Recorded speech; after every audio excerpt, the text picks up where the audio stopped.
media shares, and USB NAS storage. Welcome back to Pushing Technology to the Limit. Do you have a network attached storage system that's a mess? I do. I'm about to fix it today, I hope. I'm also having some issues with transferring files, and I'm not sure if it's due to the mess that's down here or what it is. The space is a little bit cramped here, so that's why it's not as good looking video as it is before. But I'm going to start showing you what I'm going to do to my network attached storage systems. So right here is my big mess. I got tons of USB hard drives, networking devices.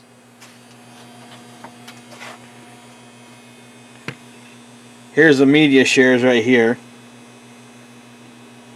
And a big power strip, and actually the power strip is so full I can hardly get anything else into it because of all these little power supplies. So actually I'm going to try something new today.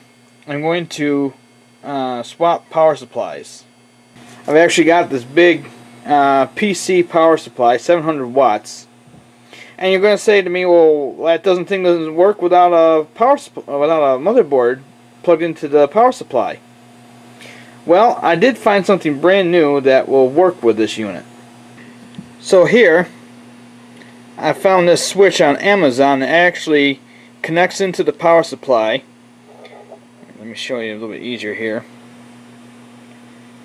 And it makes the power supply come on with no problem. You don't need a motherboard installed to have the power supply work. So right here is the motherboard power connector. I'm going to plug that in and we're going to see how this works. So I got the power cable plugged in here, right up to the receptacle. And this power supply actually has a light inside the fan. There's a little switch on the back, and even though I turn it on and off, it will not come on unless you have a motherboard installed. So as you see, I got the power supply, the switch installed to the power supply. And there's a switch. I turn it on and it just lights up. And now you can see this power supply is all running and the fan's turning in there. Now you can see the power supply go off and come back on. So this is actually a pretty neat contraption I found on Amazon. It was about $8 for this little switch, and I like it. So you're asking me, how do I get the power to go into this USB hard drive without the DC power supply that came with it? So here's the SATA port that goes to a internal hard drive of a computer. I'm not going to cut this off because I want to be able to take these off if I need to use another power supply. So what I'm going to do is I'm going to use a Y adapter. Bought one of these SATA Y adapters, and I'm going to take these plugs off. These ones right here, and I'm going to leave the 5 volts in the plug and just take the yellow and the black, so that the yellow and the black are the 12 volts and ground. So on Amazon I found these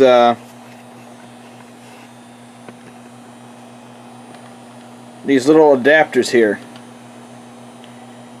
and they plug right into the hard drive, and they have the right on the back where the wires go in, and on the top where you can screw it down to mount your wires.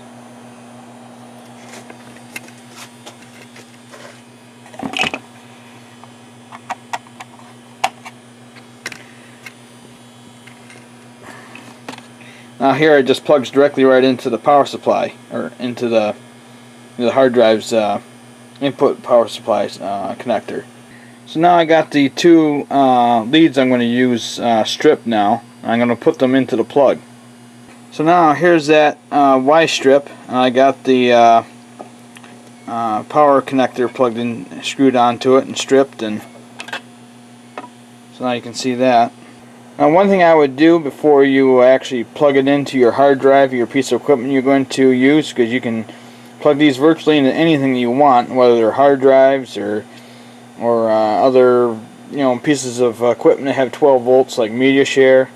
Now, I'm not sure if MediaShare actually is running at 12 volts, but the last time I think it might be. But you check the power rating on your power supply before doing this.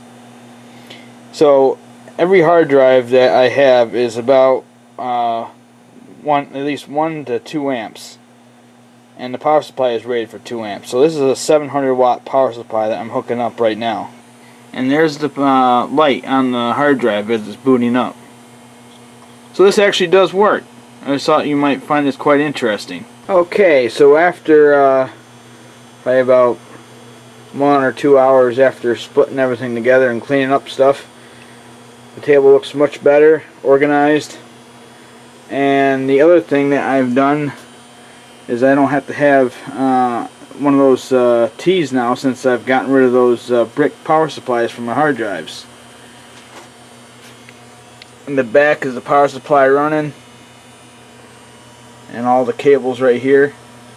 One thing I recommend on these plugs is that you put some silicone rubber to keep the wire from pulling out. Even though it's screwed down, it's not good enough. You need to be able to have silicone rubber on it for a strain relief, because these will just pop right out of the connectors if there's any bend to the cable. Even though you're not putting pressure on it and they're light, you're not trying to stretch them out or anything, just having them back there spreads them apart. Just an update after installing the power supply. I did find out that there was still some things wrong with transferring files to these hard drives, to the MediaShares. And our fuse box was causing a big problem. Now, one thing of placing your hard drives near electrical systems, it causes interference. So I have moved the entire table from where the fuse box location is out into the middle of the room. And I also have to show you one of the things I did to my cables that I didn't discuss during installation. I'm going to show you that right now. So as you see, I have the rubber strain relief on these cables now. I just used standard silicone rubber. But the other thing that I didn't tell you about, what I decided to do after the fact that I was down here installing this, I had to glue this, so I had to wait for a while. But before gluing it, I put these little wires in. They look like little coils of wires, but they're not. They're just coiled up to stay out of the way, and they actually have 12 volts. So it can add additional equipment without having to redo these plugs, which is a waste of time. So now I can just put another plug either on this side, on the cable, or what I'm planning to do is just to use a mounting block to put the bare leads on and run multiple things to the other equipment. Now that is just for in the future's sake. That's not, I don't need that right now, but just if I ever need it, it's there. So this is my new location of my hard drives. It's kind of out in the middle of the room here, and it's running 100% better than I did before, and it didn't have anything to do with those brick power supplies. But I am happier with it all cleaned up, because it was a mess having all those brick power supplies into the receptacle in that power strip. So having your hard drives this close to a fuse box with 220 coming in, it caused a lot of interference. It's not interference that I could actually see, but it was interference that you could tell by the way your hard drives were working, and your data was corrupting on these hard drives.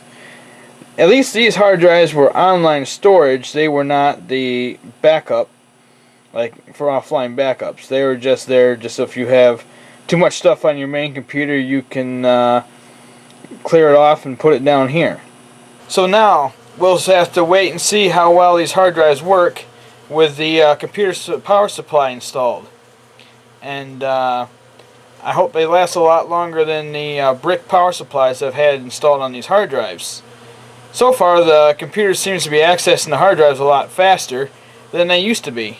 It takes forever to get data to them.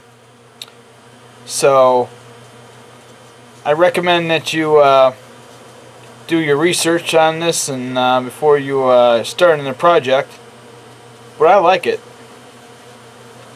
So I'll see you later on Pushing Technology to the Limit.